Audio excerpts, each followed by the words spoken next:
Fourth class. పులి మరియు ఎలుక.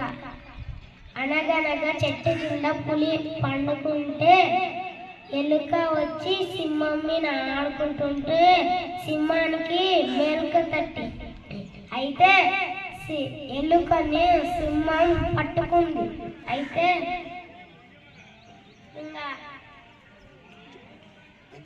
పట్టుకొని నువ్వు నా నిద్ర పాడు చేశావు అని నిన్ను తింటా అంటే మహారాజా నన్ను క్షమించి ఒక్కసారికి నీకు ఎప్పుడన్నా సహాయం చేస్తా అని అన్నది. నువ్వు నాకు సహాయం చేస్తావా? గింత ఉన్నావు, నాకు సహాయం చేస్తావా అని అంది. అయితే మహారాజు విడిచిపెట్టింది. అయితే ఒకరోజు వేటగాడు వేటకు వల వేస్తే సింహం చిక్కుకుంది.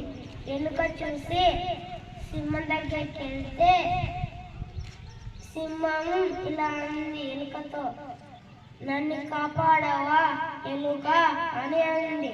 అయితే సాయం మహారాజా అంది పండ్లతో కొరుకుతే విడుదలైంది. నువ్వే నా బెస్ట్ ఫ్రెండ్ అని అయింది. కథ నీతి, ఎవరిని తక్కువ అంచనా వేయకూడదు. Thank you.